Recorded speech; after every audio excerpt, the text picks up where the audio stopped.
bill that has been tabled before Parliament, I thought that this required just some extra thoughts and appeal to our people to demonstrate that there's something sinister. President Hakainde Hichilema is trying very hard, not just to practice dictatorship, but to entrench it through legislation and passing of very bad laws like the current bill that is before Parliament. So I thought that we could quickly gather and discuss this matter. Two issues. The Bank of Zambia has increased monetary policy rate again. The Bank of Zambia, through the Monetary Policy Committee, has raised the monetary policy rate by 50 basis points to 14.0% from 13.5% in the third quarter of 2024.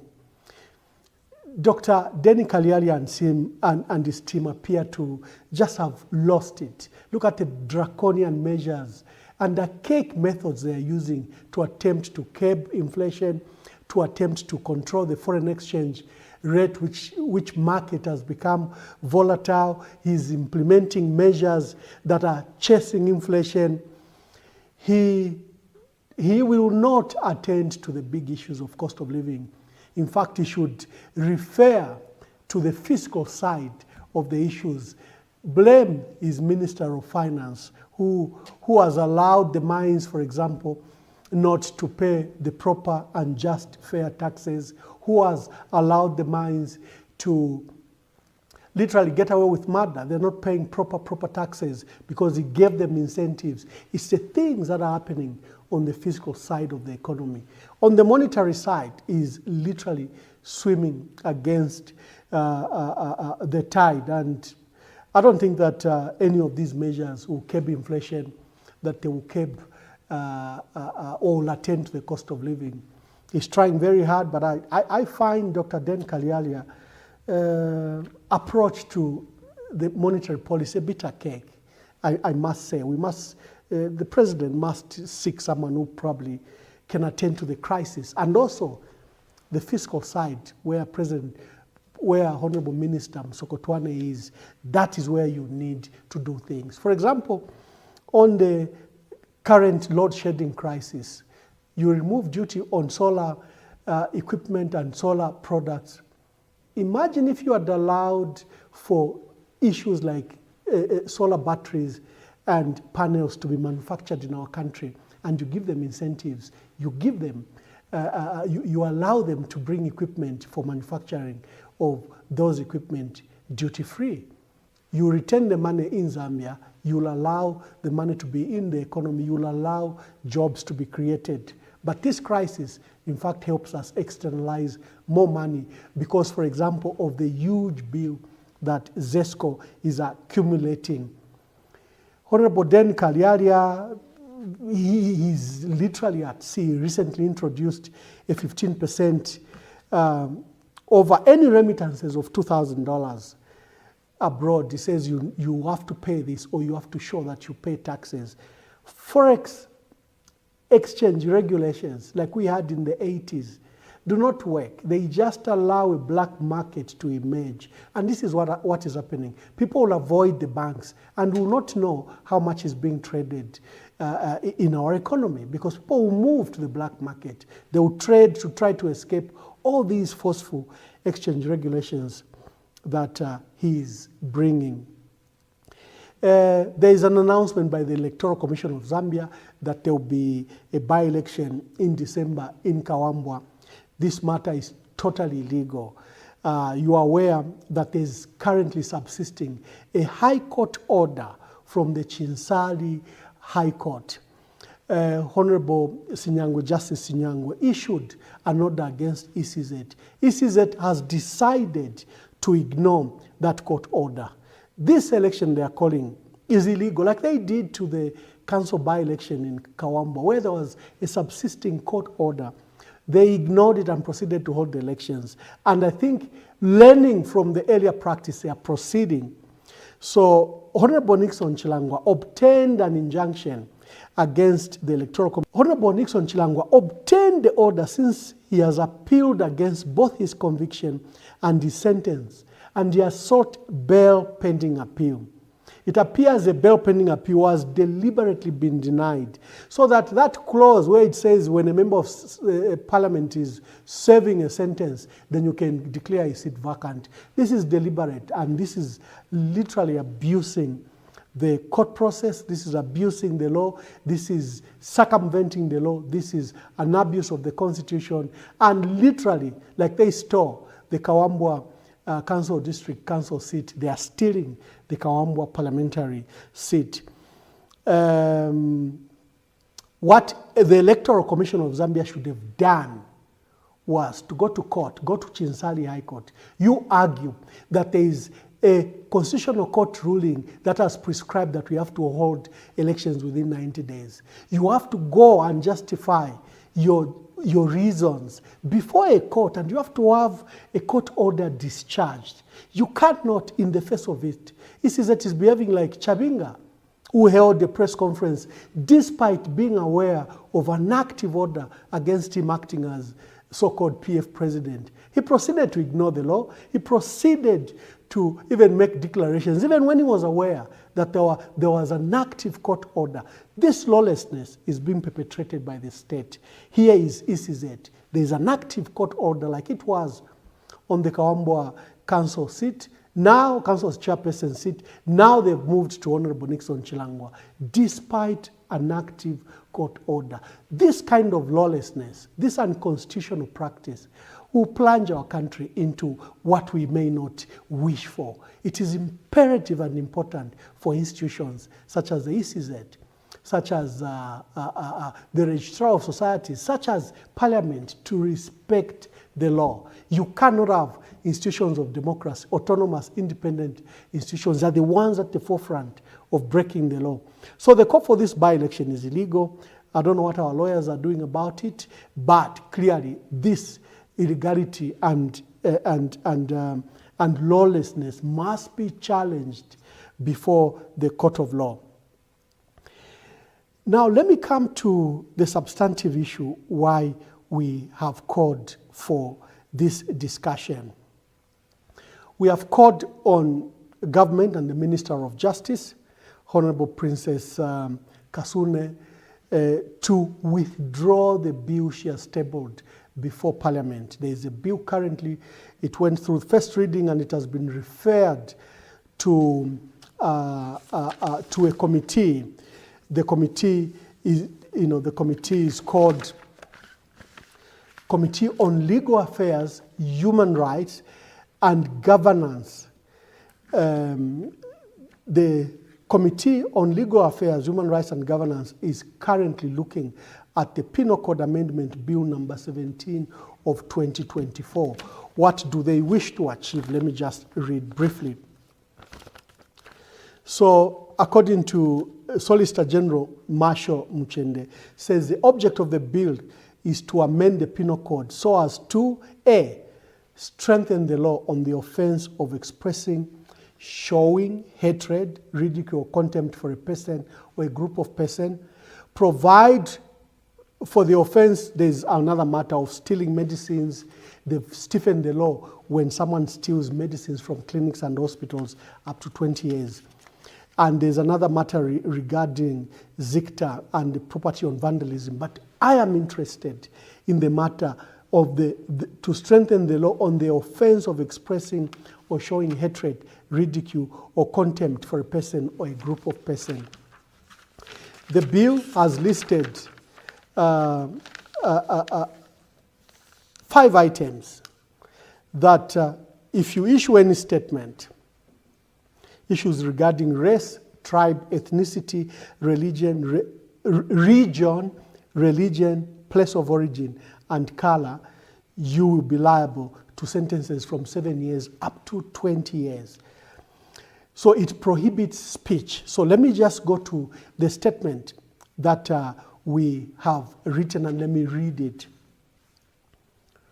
We are asserting that you cannot enact a law designed to impose such punitive penalties and a 20-year sentence without thorough public debate and without input from stakeholders. This matter has already gone through first reading and is before a committee on legal affairs, human rights and governance. They are already scrutinizing and is supposed to come for tabling before Parliament and second reading.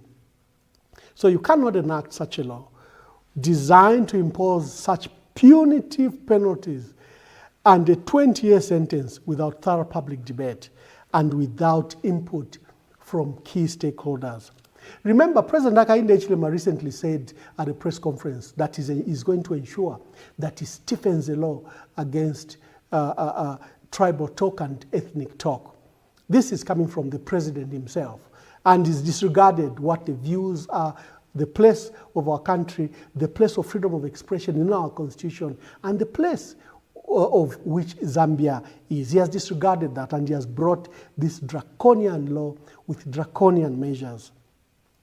Let me start with Article 20 of the Constitution of the Republic of Zambia. It says, except with his own consent, no person shall be hindered in the enjoyment of his or her freedom of expression, that is to say, freedom to hold opinions without interference, freedom to receive ideas without interference, freedom to receive information without interference, freedom to impart and communicate ideas and information without interference, and whether the communication to the public should generally to any person or class of person, and freedom from interference with his correspondence. The Constitution of the Republic of Zambia guarantees freedom of expression. But the National Assembly, through its Committee on Legal Affairs, Human Rights and Governance, is currently considering, among other bills, a bill to amend the Penal Code to repeal and replace Section 70 in order to prohibit and restrict certain type of speeches and expression.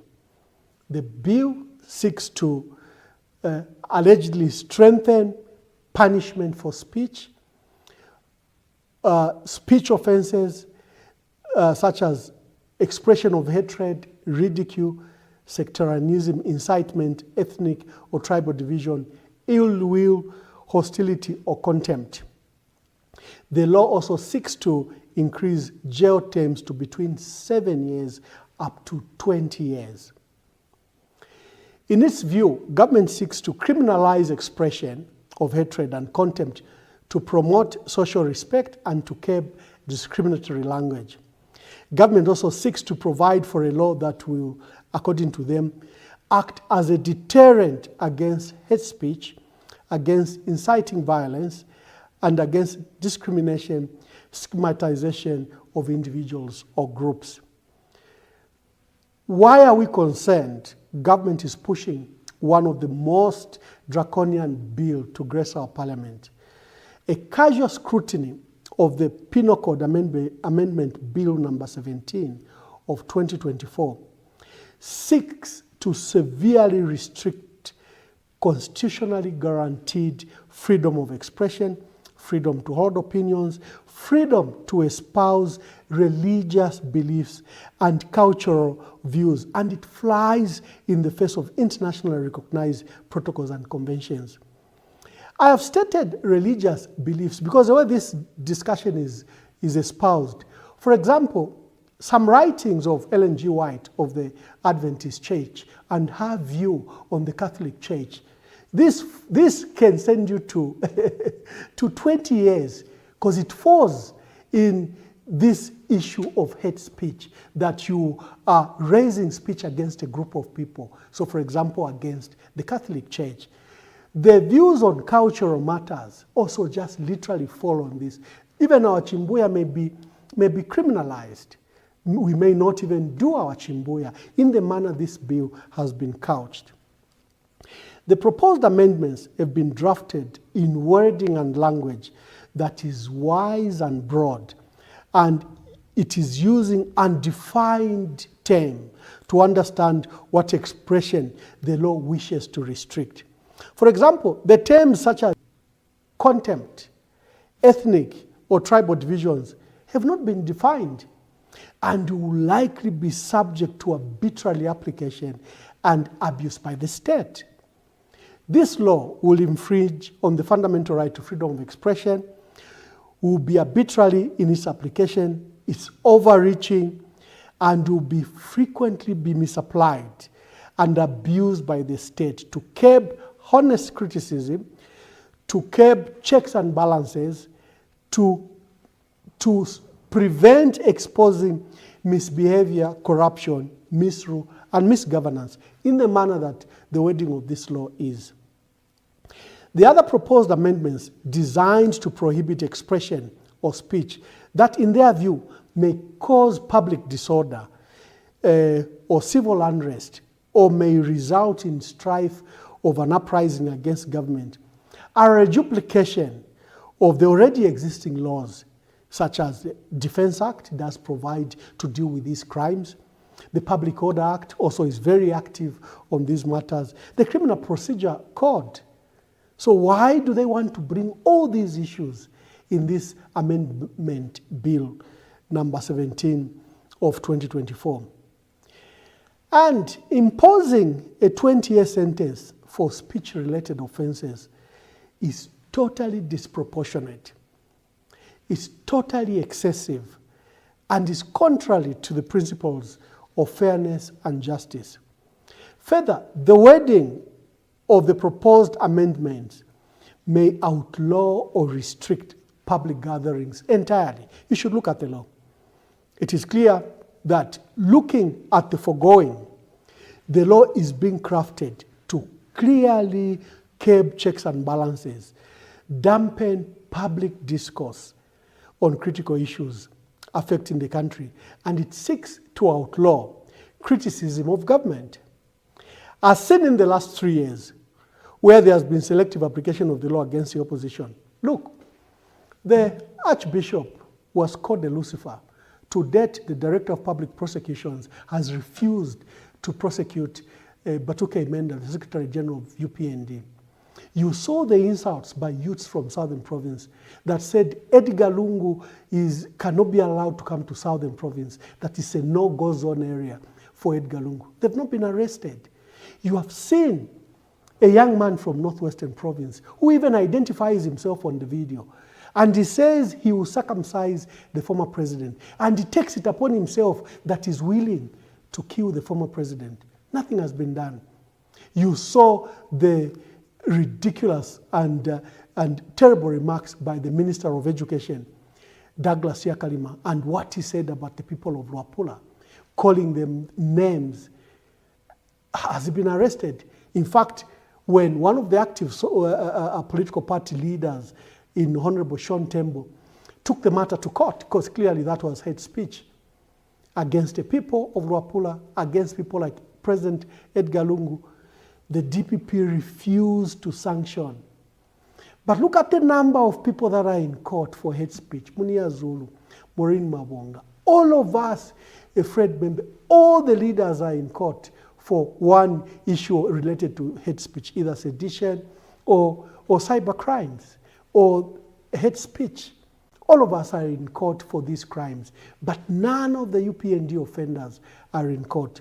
Who do you think this law is targeting? Who do you think this law is targeting? It is targeting the opposition.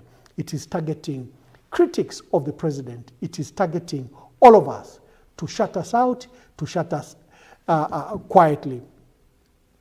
This law, if enacted, in fact will cause further division, as the misapplication of the current law has shown. The misapplication has sowed discontent and disaffection that a certain group of people in Zambia are being targeted for harassment, persecution, and destruction. That's what it shows. Why haven't you arrested Batuke Emenda? Why haven't you arrested the youths that have been issuing this hate speech? Why only arrest members of the opposition? What you are saying, the feeling you are sowing in the country, that there are certain people that are above the law, and there are certain people that need to be punished for committing the same offenses that your members are committing, but you've arraigned them before the courts of law. This law is also inconsistent with the Republican Constitution, clearly unconstitutional as I read above. It's also inconsistent to international treaties and protocols such as the International Covenant on Political, Civil and Political Rights, ICCPR. It also contravenes the African Charter on Human and People's Rights. It also contravenes the Declaration of Principles of Freedom of Expression and Access to Information in Africa. We call upon government to withdraw the Penal Code Amendment Bill number 17 of 2024 until sufficient consultations are made amongst stakeholders and until a proper bill drafted that will not be subjected to state abuse, that will not be arbitrary in its application, and that should not infringe on cardinal freedom of expression, religious and cultural rights, is enacted, is drafted. This law must be withdrawn until those principles of consultation, public debate, and you remove those issues that are taking away freedom of expression. And you also remove the wide and broad nature of the wording, where you can use the law to catch anyone for whatever they wish to say. We've warned before that President Hakainde Hichilema is actively fostering a totalitarian state, a dictatorship in our country. He has narrowed the democratic and media space. He has abused, degraded, and eroded the independence and autonomy of democratic institutions such as parliament and the judiciary. If President Hakainde Hichilema will be allowed to proceed to legislate this law, will have been all of us complicit, because we'll have allowed him to legislate dictatorship, to legislate silence in this country, to outlaw criticism, because the law in the manner it has been fashioned, it can catch anyone. It literally puts silence in the country, that you can't raise your voice against any matter because this law will follow you. So we call upon the president to withdraw this bill. We call upon President Hakainde Hichilema and his Minister of Justice to withdraw this draconian bill. It has gone to hurt our constitution and our democratic aspirations. Besides, we have sufficient laws that criminalize hate speech. We have sufficient laws that criminalize ethnic talk. We have sufficient laws that outlaw ridiculing or holding people in contempt. You do not have to bring a draconian law in the manner that you have brought it. So thank you very much for this opportunity to hear from us. These were our concerns, the issues at Bank of Zambia, the illegal declaration of Kawambwa's seat as vacant and calling for such an election to take place on 20th December 2022, and the Penal Code Amendment Bill of 2024, which is draconian, should not see the light of the day. If it does, it will dim the light on democracy. God bless you. God bless our country. And